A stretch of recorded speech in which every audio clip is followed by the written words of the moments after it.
What is up, YouTubers and Cinephiles? Welcome back to another edition of Nerd with me, John Ricky here. And today's review is about a movie that is directed by the one, the only, the creator of the Blockbuster film, Steven Spielberg.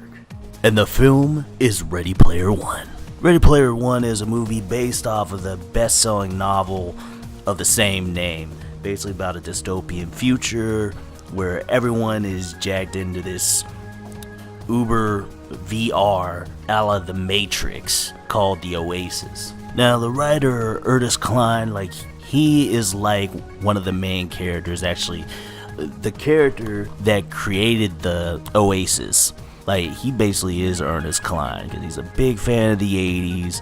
80s galore, loves Rush, loves classic video games, that are now classic video games, so on and so forth. And he wrote this book basically as a love letter to everything 80s, and a lot of 80s nostalgia, a lot of the things that we know from the 80s actually comes from Steven Spielberg. So basically you could almost call this movie Spielberg the movie. That's more the book, but in the movie you actually get more references to everything leading up to what's happening today, but we'll get to that later. First and foremost, it's kind of odd that a book that basically was, like I said before, was a love letter to everything that was like Spielberg, everything about the 80s and made the 80s great. Spielberg created almost everything Spielberg created in terms of like movies, pop culture, from E.T. and Raiders of the Lost Ark, so on and so forth. If you've seen anything Spielberg, you're like, oh my god, that's great. It is kind of, I guess you can call it serendipitous that Ernest Cline got what he wanted, basically, and the fact that Steven Spielberg decided he wanted to direct the adaptation of his love letter to 80s Steven Spielberg and the band Rush. So the basic through line of this story is a story of a protagonist. His name Wade Watts, kind of awkward outside of the Oasis, doesn't really like it. Nobody in this world likes it, and unfortunately what kicks off this story is the death of the creator of the Oasis, and he tasks everyone who lives, breathes, does everything in the Oasis, like, hey, you can get my fortune, you can control the Oasis as long as you find these 3 keys. You have to find out where these challenges are. So it's basically a big, huge scavenger hunt, and you get $500 billion, which is like, hey, sign you up, right? So obviously everyone's out to get this prize. Everyone's out to find, first off, the clues to where they can get into this tournament. And there's little snippets of clues that are actually almost in a very, very narcissistic way, in the past of the creator of the Oasis. He leaves this whole digital diary library of moments in his life that have been digitized and put into his world. So that's like, wow, that's both narcissistic, and at the same time it's like, it's almost genius, because they gotta figure it out just from its everyday. Now, it's been a very long time since we've seen Spielberg. He hasn't done a blockbuster in a long time, probably since Indiana Jones and the Crystal Skull. And I can understand why he stayed away. I mean, because we all unfortunately remember how Crystal Skull was, and that was terrible. It was definitely one of his worst movies he's ever done. But he's been keeping kind of low-key and really going for that Oscar bait with like Bridge of Spies, The Post, Munich, so on and so forth.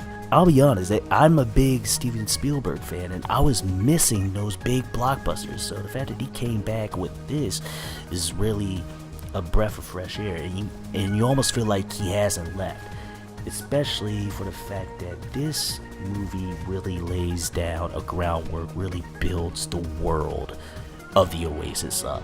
It feels like this is something we're going to see within the next 20 years, give or take.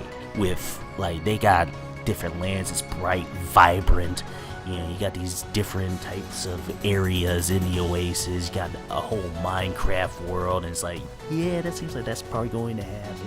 You got a dance city, you got a rated R, dark web type of thing in this Oasis, and everyone built into it with these fantastic VR consoles, and you're just like, wow, we probably are going to be seeing that. Really tangible stuff. What was also cool about it is really showing how humanity has kind of gotten dependent on this one thing. And it actually begs the question, like, wait, who's really running this world? Because you got the one, like, villain group that's, like, very corporate, and they're the ones who want to get it and just, like, share the profits, own the profits themselves, maximize, so on and so forth. You got a whole bunch of corporate intrigue in this story. I mean, there's a whole bunch of genres in here that really do meld together well. Ready Player One really feels like a combination of Avatar meets The Matrix meets Tron, with a mix of cultural references, like almost for everyone, from kids now to their grandparents. There's a whole bunch of references, either with music, characters, video game characters, cartoon characters. And the beautiful part about it is that none of these references take away from the story. They're actually just like, oh wait, there's that, but it keeps it moving. And that's what's great about this movie, is the fact that you really do not feel the runtime of it. It's 2 hours and 20 minutes, but you would swear you were only in there for like an hour, because it moves at a brisk pace. It's fun. It has a lot of comedy in it. It has thriller aspects. You're just glued to your seat. And the visual aesthetic and the visual effects, even though if they were in any other movie, it wouldn't work, but it actually works better, because you just feel like, wow, this is what it would look like. That's what an Avatar would look like, so on and so forth. You even get a whole bunch of insights into gamer culture, like for the older generations who don't know about, like, old noobs or whatever terminology, but you feel like you've been watching this film. You feel like you're within that world, and you're like, oh, okay, I get that. Young, old, in the middle, they will all get what this is about to an extent. And if they don't, they can always ask the person next to them or someone in their family that knows about this stuff, so on and so forth. And Spielberg handles it like he never left. Basically, he really just took this movie and said, hey, kids, move aside. I'm gonna show you how it's done. I'm gonna show you how real directors really do this, and he does it perfectly. It's crisp, brisk, and beautiful to look at. And one portion in particular I really like the tasks that they have to do, the quests. The first one is a big race, and there's a whole bunch of references in there. You got King Kong in there, you got even Jurassic Park, Back to the Future, all rolled up into this cosmopolitan of awesomeness, and it works so smoothly and so fluently. And it's an amazing sequence, this race. Like, I don't even like racing games, but I love this portion of the movie. I mean, because it's so fast and brisk and exciting. And not only that, but also the clues to get to the quests that they have to do. I mean, they're very interesting how they figure that out, how they mull that over and like figure out that portion of the puzzle, and it's really intricate.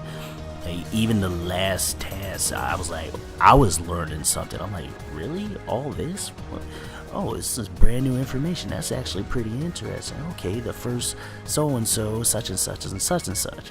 You'll understand once you see it. Another thing that's like really cool about this movie is the cast. The cast is comprised of a whole bunch of actors that you've seen, but you really don't know who they are.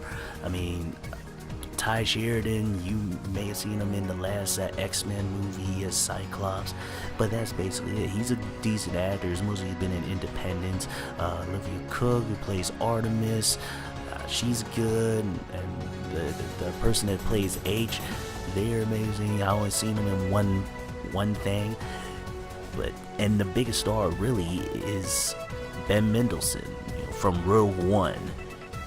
And he just chews up the villain role. I mean, he's not really a great villain, but he elevates it. That you're just like, man, alright, screw this guy, he is a villain, so on and so forth. And he's spectacular in it. But everyone does their job well enough. Maybe Ty Sheridan is serviceable. There's some parts where you're just like, but maybe that was really the motif of this type of character. He's not really used to doing certain things. But I will say, there's a few drawbacks. Like, one is the characterization of the outside world. I mean, there's some like cool parts in here, but for the most part, like, there's a portion involving the main character where I was supposed to feel something, but I kind of just didn't, because it didn't like delve deep enough in there. It's just a little shallow in there. But everything in the Oasis was pretty amazing, tight, taut, and fun. This movie is fun. So, and the music is incredible. Even the music that they cherry pick from past decades, the nostalgia, it really brings in the big nostalgia bomb of awesomeness. You're just like, oh man, I remember that song, I remember this song. Or music cues were just set perfectly. Steven Spielberg, you came back with a little bit of a vengeance, a little chip on your shoulder, and I loved it. On that note, I give Ready Player One. I'll be back. Yeah, man, I gotta go back regardless, because I saw it in 2D. I gotta see this in 3D IMAX and see some of the stuff that I probably missed, some of the references. Man, I was in there looking for a Dragon Ball Z reference. If I seen that, I'm gonna, wow. I mean, it goes completely up to me. But anyway, guys, have you seen Ready Player One? Let me know what you think, and don't be afraid to like, subscribe, share this among your friends. Nerd with me, people. Come on, let's go. Let's do this. Let's nerd out together. Anyway, YouTubers and cinephiles, y'all take care.